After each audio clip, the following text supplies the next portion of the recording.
Hello, everybody. I'm here with Tom Muck from Provide. And this week on our series of the Optimal Team, we are going to be talking, about the lender piece of the puzzle. So, Tom, anything you want to do to introduce yourself? Tell us a little bit about who you are and maybe how long you've been with Provide. Hi guys, my name is Tom Muck. I've been with Provide for a little over 2.5 years now. Um, and Provide is a dental specific lender, and the core of the company, we're actually a fintech. So, um, what the kids will call it is we've created a paperless loan process, which seems, really easy. And it's 2023, so everything should be paperless. But the fact of the matter is banking tends to be archaic, and really meeting clients where they are on their cell phone, and really being focused and really niche oriented in the dental industry has grown us to where we are today. All right, sounds good. Sounds good. Well, I'm going to ask you a few questions and have a little conversation here, and hopefully it'll be helpful to the people that view it. So, tell us why it's important to work with a bank as a dentist that specializes in dental lending. Why is that need to have that connection there? Yeah, so I think, just like there are different specialties, right, in dentistry, and different types of people you turn to in different situations. I think working with dental specific lender or bank is super important because they understand your industry, right? And so I like to tell my clients I'm dangerously knowledgeable around dentistry. I know exactly what a CBC machine is, right? I know what it's used for.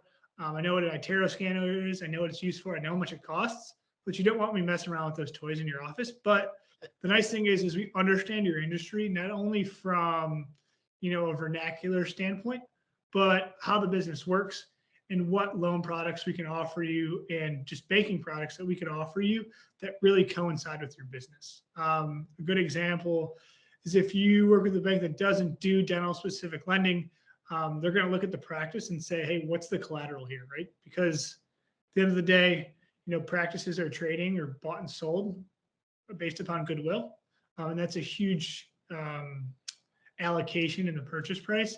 And a traditional bank is looking for collateral like a building or hard assets, in which most dental practices don't have. And so dental specific lenders understand the value of cash flow and what you're really purchasing or building at the end of the day. Yeah, sounds great. I mean, obviously, Crossroads is founded on being a dental specific CPA, and so it's the same idea with being a lender. So appreciate that. So if somebody knows they're going to buy a practice or do a startup, something like that, obviously they're going to need money. When should they get connected with a lender, with Provide? How far in advance should they be looking at starting that conversation? So I think as soon as they think or have the intuition that they'd like to own a practice, that's the time to have that conversation, right? And so it's never too early, but it can be too late.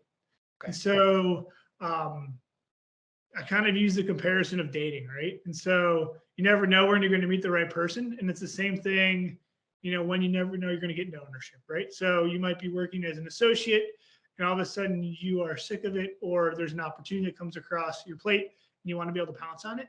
And so having that conversation with the bank way before you think you actually want to own is super important because we can actually walk through what our pre-qualification process looks like, and we can make sure that those facets of that application or your likelihood of getting approved can be squared away. So what we look at during that process is traditionally three main things.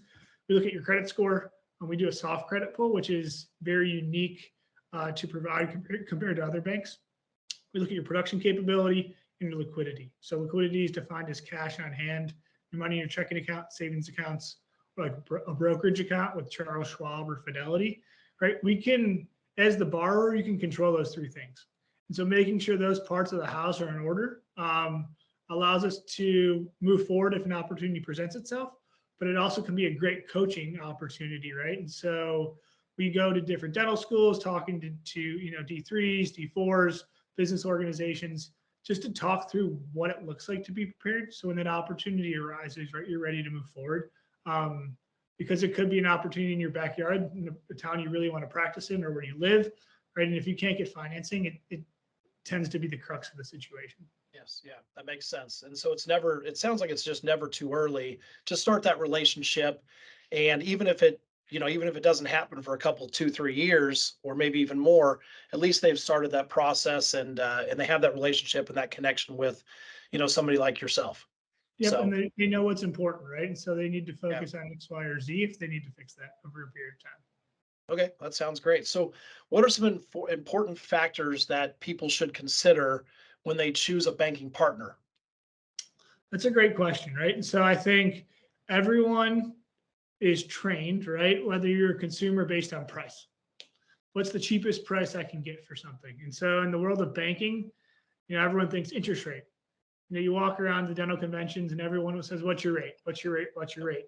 And while rate is super important, obviously it impacts the cost of borrowing, right?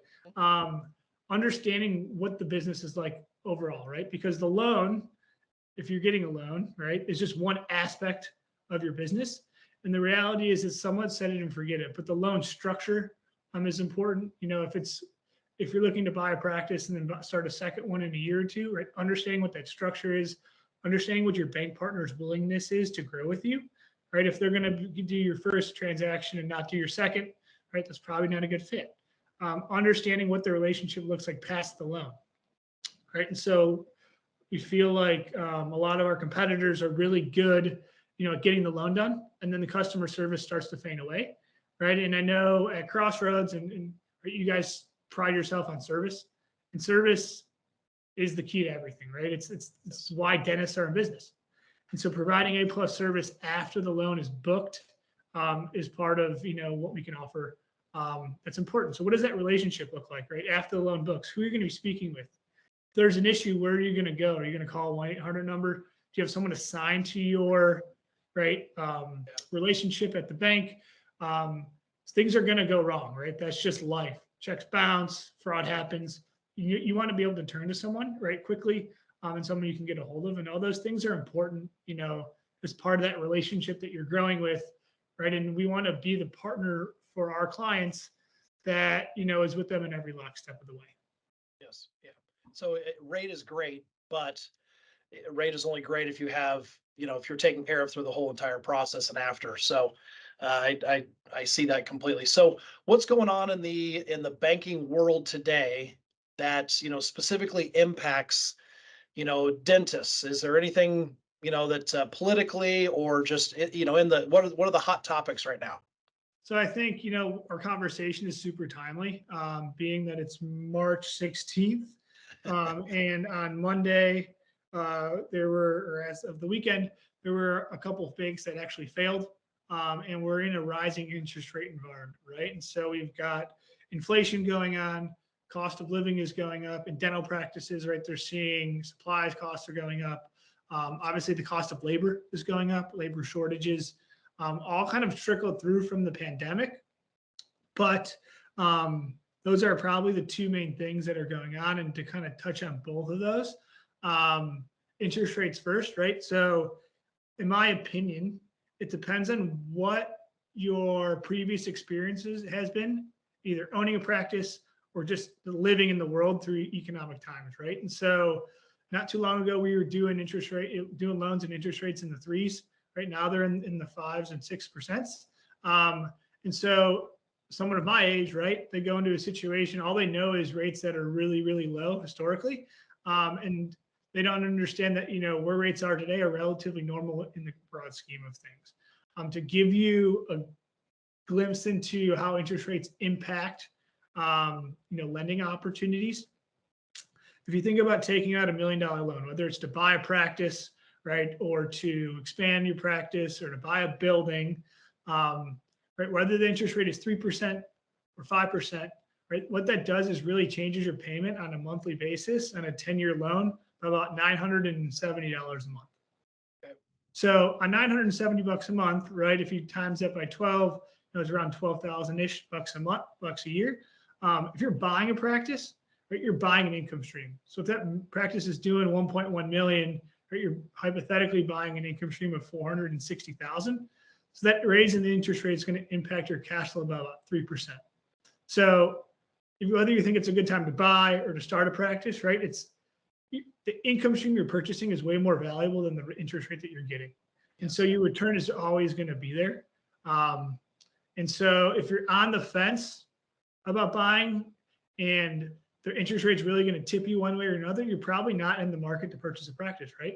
Yep. If Yep. $12,000 is going to make or break you on 3% of what you're making, maybe not. Maybe now is not the right time for you. Yeah. Good Um, perspective. yeah. Sorry to interrupt you. Go ahead. No, you're good. And then on the banking front, I think it's just been an interesting last couple of days with the fall of Signature Bank and SVB, Silicon Valley Bank. So Provide is actually owned by Fifth Third Bank, a regional bank in the Midwest, headquartered in Cincinnati. And our CEO, Tim Spence, came on CNBC and talked about the quality of the bank and the position that it's in. And so as a company, we feel pretty fortunate that we're not in the position of those other lenders or other banks. But it's an unfortunate time, and I think the government did a great job of stepping in and right sizing what could have been a really, really bad situation over the weekend. Yeah. Okay. Thanks for that. That's it. So in this little series where, we're talking about the optimal team for a doctor to have, marketing, lawyer, lender, CPA, wealth management, HR consultant, practice management consultant, how do you communicate and, kind of I guess they all kind of interact with each other a little bit. How does Provide or, you yourself, how do you work together with these other pieces of the puzzle, to add value for a doc? Yep. So I think traditionally, you can kind of compare it to like going to the grocery store and not having a recipe. So if you run your business, right, and you're doing one thing with one person, one thing with another person, and these people never talk, it's Mhm. like going to the grocery store and buying one thing from one section, one thing from one section, getting home and saying, okay, what am I going to make? What am I Right? gonna do now? Yeah. What am I going to toss together and how is this going to work? And so if you have all the pieces of the puzzle, right, the wealth manager working with the bank, working with the tax planner, with people like Crossroads to understand what's my financial picture and how does each part really fit into one another, really makes a difference for you, right? Because at the end of the day, right, we're all working as business owners to make money, but we work really well together and we Yes. can complement your business. And so um, I can even speak to this in my own life, right? If you buy insurance from one person and you don't know what other insurance you have here, right, it all doesn't work together. And so if you've got a free forming, situation where everyone's on the same page and in lockstep, decisions can be made strategically, not only for today but for in the future, right? And so understanding what the implications of, what the loan structure is and what your plans are for retirement, might mean taking a shorter prepayment penalty on your loan because your exit plan is in 2 years, right? And so not Sense. talking through those things and understanding everyone's on the same page really is a true value, and really takes stuff off our clients' plates, right? So they can focus on their business and know that we have their best interests at heart. Yeah, that's great. And ultimately that's what they want is, they went to school to, to be a dentist, orthodontist, specialist, whatever it is.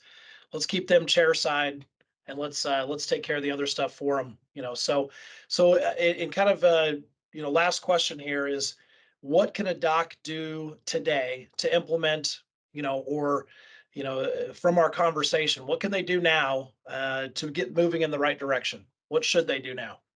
I think understand where you are with your team, right? So if there are areas, right, that you think that you were lacking in, and it's always been in the back of your mind, like, man, I think I need, I don't know what's going on with my financial plan, or I don't know exactly what's going on with our bank or my banking partner, or if I'm losing money or spending money, rationally, have those conversations with your trusted partners, whether it's Provide, whether it's someone else, to kind of get that team together. Because at the end of the day, you're only right, and even in your dental office, you're only as good as the team around you.